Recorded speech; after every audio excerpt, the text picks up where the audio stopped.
beautiful goddess. Welcome back to the Hello Goddess podcast. I am your host, Mandy de Grace.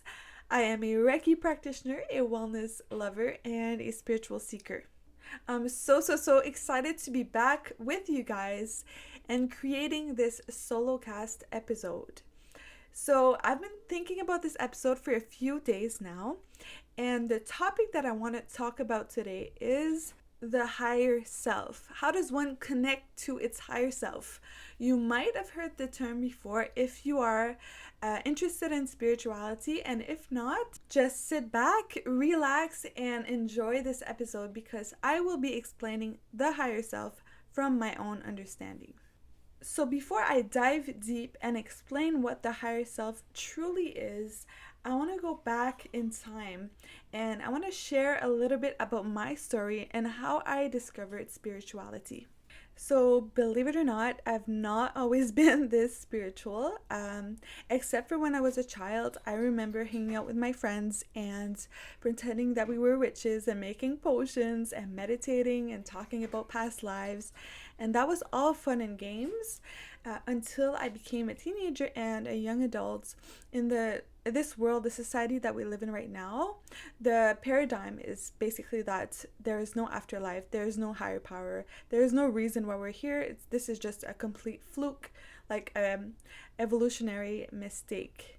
And I subscribed to that belief for the longest time until it no longer worked for me. So what happened is that after a while, over the years, I became more and more depressed. So I got in they call it the dark night of the soul in spiritual terms. And it was so dark, and I couldn't find meaning in my existence, in my life. I kept asking myself, why am I here? Why am I here? And I knew intuitively that there was something wrong in the way that I was thinking, because I could see that from the outside, I had everything going for me, and like other people, but other people were able to handle life in a way that I was not able to. And so I started to realize that maybe there's something wrong with my thinking. I kept thinking to myself, if I could only think like other people are thinking and enjoy life, like what's wrong with me? Why am I so focused on the negative all the time? And on top of it all, I felt guilty for feeling this way about my life because I knew how lucky I was.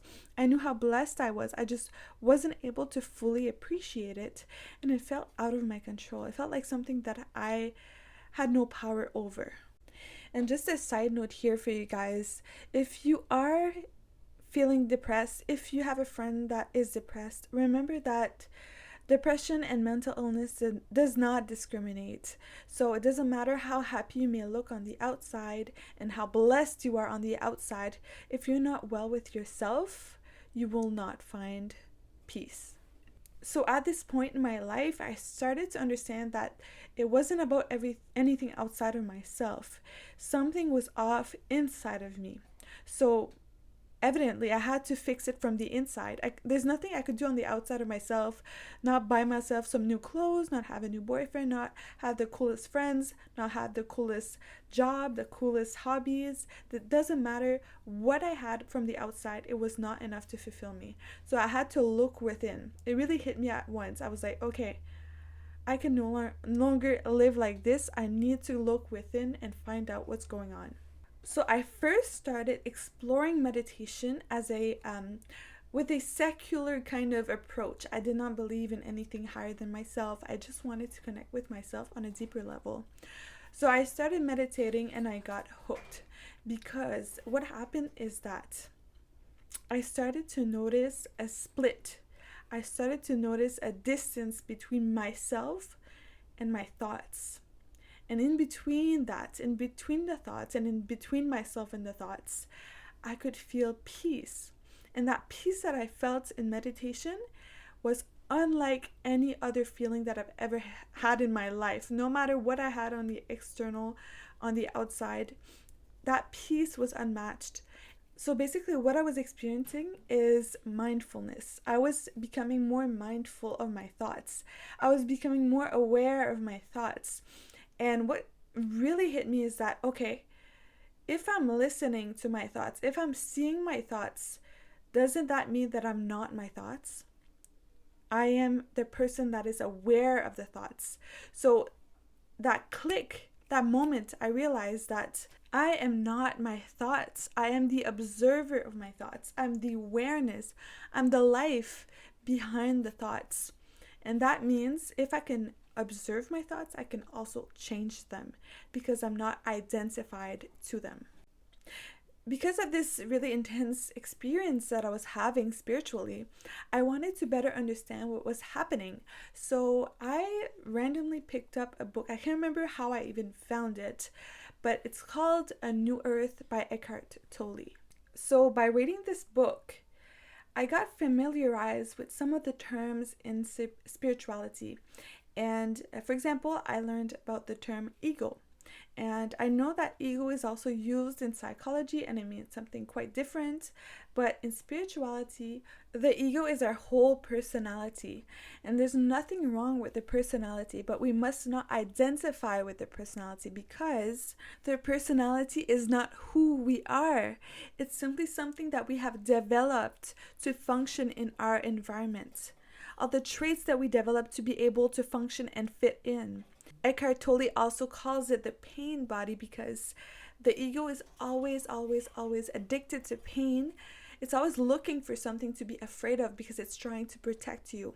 It's like a watchdog in your mind. So once you start to meditate and practice meditation regularly, you understand that this part of your mind is simply trying to protect you. We cannot hate the ego. We cannot hate that painful part of ourselves. We can only send love to it and say thank you, but I got it from here. So the ego is supposed to be a tool for us to function well in society. But if we're not the ego, then what are we? That is a very profound question, and most of the spiritual teachers will say that we are simply pure awareness, pure love, pure light, consciousness. From my own experience, yes, that is true. You can connect to that pure source of love and light. But there's also a middle ground here. There's also a conduit. There is a middle ground between your ego and the universal consciousness. A lot of people call this the soul or the higher self. The higher self is the part of you that's connected to oneness, that's connected to pure love and wisdom. And literally every single person on this earth can connect to their higher selves. It may take some practice, it may take meditation, it may take reading a book like A New Earth, or another really good book for this is The Untethered Soul. It explains it perfectly. It really clicked for me when I read that book as well. But literally every single person has a soul, has a higher self that is a conduit between the universal love, or whatever you want to call it, God, universe, love. There's a conduit in between the ego and that, so that we can integrate higher emotions, higher actions, higher levels of being in this world. I'm going to give you guys a very concrete example of this experience. Let's say you're having an argument with somebody and you're just fired up and they're talking to you and you're talking to them and you're about to say something mean to them and you know it's going to hurt. The higher self is the little voice behind your mind that is telling you, wait, don't say this. Breathe. See this person with the eyes of love. It's kind of like those little cartoons where you see an angel on a shoulder and a devil on the other shoulder. The ego is the devil, the fearful thoughts, and the angel is pure love, is the loving thought. A quote that really, really helps me connect to my higher self when I feel myself slip into the ego mode is every single action in this world is either from love or a cry out for love. That makes sense because the way I see love is that it's the foundation of this universe. It's either there's love or the absence of love, which is fear. It's kind of like light. There's either light in a room or the absence of light, which is darkness. So as a spiritual person, whether or not you want to identify as a spiritual person, it doesn't matter.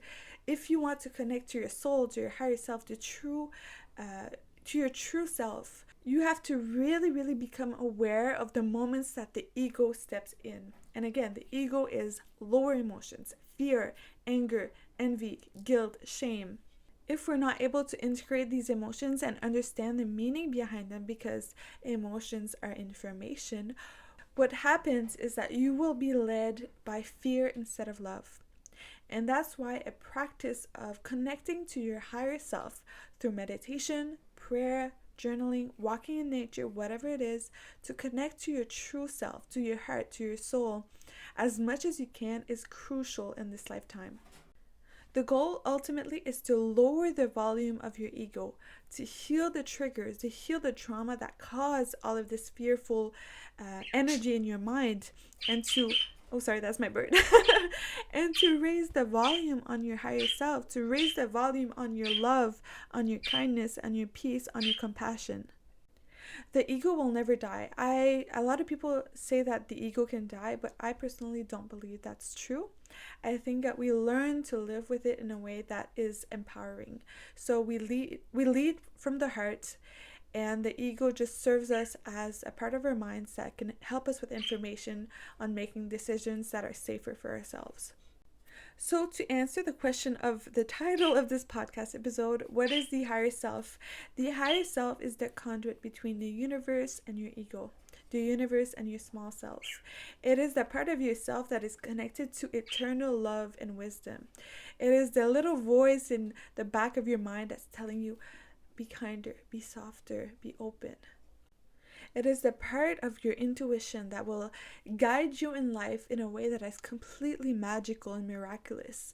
It is the part of you that is eternal, that is beyond time and space, and knows everything and knows what to do in every single situation. During meditation or at any other time, if you can see your thoughts as just thoughts, they're just energy, let them pass through, put them on a cloud and visualize them floating away. That is not who I am. That is a thought that doesn't represent who I am in my soul. So I hope this was helpful and that it helped you understand a little bit better what I am talking about when I say the higher self, especially if you're not somebody that is familiar with those terms. It's basically just your soul, your heart, your true self, your true nature. So before I leave you, beautiful goddesses, I just wanted to remind you that you are loved, you are amazing, you are beautiful, and don't believe the thoughts that you're thinking. They are not who you are. They're basically just fear embodied. And if you want to connect with your higher self, your soul, your heart, try meditation. Even if it's 2 minutes a day, it doesn't matter. Try to connect with yourself in silence. Or if you want something more practical, you can pick up A New Earth by Eckhart Tolle or An Untethered Soul by Michael A. Singer, and start to understand in a practical way what it means to connect with yourself. Thank you so much for listening and tuning in. I love you guys so much. Sending you all of the love, all of the light, and the Reiki energy. Bye!